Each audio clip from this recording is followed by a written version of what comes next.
OLED shortage. OLED? OLED? OLED!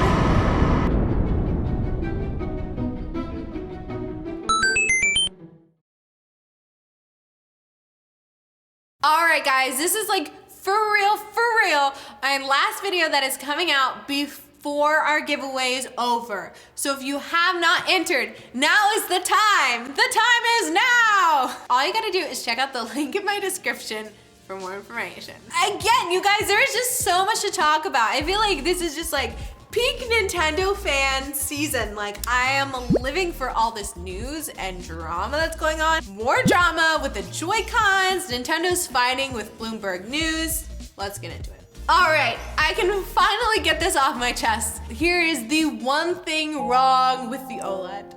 And I love the OLED, okay? It is like night and day from the previous Switch. I was skeptical at the beginning, then I was hyped, then I was like, lower your expectations. And then I got it and I was like, my expectations are high again, and rightfully so. But there's one thing that I don't love about it. I mentioned it in my unboxing video, and that is that the game card slot is really hard to access. And I was really worried it was just me, because in my personal life, everybody else that I interacted with was not really having a problem, but I just physically could not open it myself. And then I started seeing articles about this actually on the internet, and I felt so seen. I was like, thank God there is not actually something wrong with me. Other people are having a hard time with this too. So if you are a part of the club, just know you are not alone. Hold it a little sideways, then you're gonna stick your nail in, and it's a little bit easier to bring it up. Even then, I'm gonna be honest with you, it took me 2 or 3 tries to do this. You know, a good solution to this too is just buy a lot of digital games. And if you are a previous digital game buyer like myself, and you need to learn how to transfer your digital games over to your new Switch, don't worry, my last video is just about that, so be sure to check it out. All right, this next thing, I'm kind of getting tired of talking about it because it's going so back and forth, and I don't even know who to trust anymore. Do I trust Nintendo? I don't know. I feel like they're lying to me personally, and I will explain why. Before the OLED fully came out, Nintendo was like, there's no adjustments to the Joy-Cons. There's articles about it, Nintendo saying, hey guys, don't expect anything crazy from the Joy-Cons. They're still the same. And now that it's out and people are like, dang, it kind of sucks that the Joy-Cons are the same, Nintendo's like, no, wait, we subtly changed them. They're a little bit different, but we just didn't say anything about it. Which is it, Nintendo? Because I feel like if you actually made a change, you would want people to know that, right? I don't understand Nintendo's concept of we're slowly adjusting Joy-Cons to not drift, but we're not telling you about it. We're just putting out better ones that will drift less. But there's a whole debacle going on Twitter where someone who is an Axios journalist actually talked with Nintendo before the OLED came out, and Nintendo themselves said there were no adjustments made to the Joy-Cons for the OLED. But now, in a recent interview, Yashimoto is saying something completely different. In the new interview, Yamashita said, quote, we mentioned the Joy-Con controller specifications hadn't changed in the sense that we didn't add new features such as new buttons, but the analog sticks in the Joy-Con controllers included with the Nintendo Switch OLED model are the latest versions with all the improvements.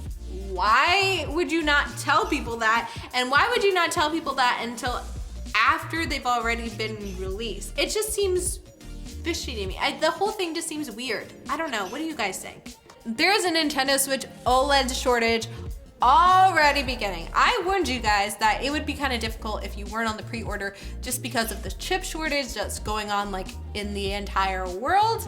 And it seems like we are already starting to see the effects of that. Some people who even pre-ordered their OLEDs still are waiting for them or just got them a couple days ago, which again is crazy.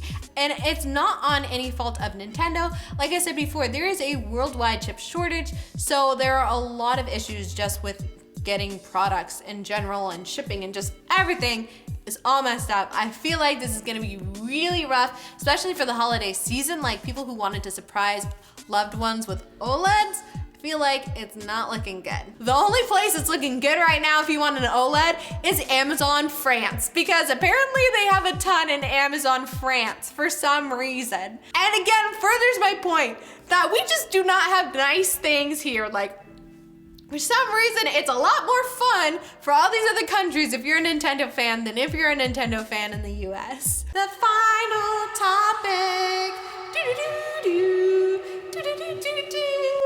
All right, guys. There is more drama with Bloomberg news. If you don't know, don't worry, I'll recap for you. So here's what's going on. Bloomberg put out an article saying that 4K gameplay was coming, that the Switch Pro is in the works, and that Nintendo has already given 4K game kits to certain developers. A news report, you gotta read this with sass because you know they were sassy. A news report on September 30th, 2021, falsely claims that Nintendo is supplying tools to drive video game development for the Nintendo Switch with 4K support. To ensure correct understanding among our investors and customers, we want to clarify that this report is not true. And then they also came in saying this immediately after. We also want to restate that as we announced in July, we have no plans for any new model other than the Nintendo Switch OLED model, which will launch on October 8th, 2021. Basically saying, knock it off, this is not true, there is no room for speculation, 4K gameplay is never happening. Stop trying to make it happen, Bloomberg News. But the new drama is that Bloomberg News has not taken it back yet. They still stand by what they say as true. And even in their article, if you look at it, usually when articles receive a correction, they put it at the top, very bold, or in a different color font. They're like, should be noted that after this was put out, this was said, and this is not the case with the article. They do have an update towards the end, but it's just a regular paragraph and really kind of hidden if you're just skimming. Again, I feel like this is the Joy-Cons thing. I'm just so confused.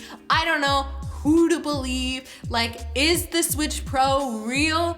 Who knows? And I thought it was really interesting on the Bloomberg article that's been air quotes updated, that they were Nintendo has been known for shelving products, so if they never come out with a 4K gameplay, it's because they shelved it, not because we were wrong.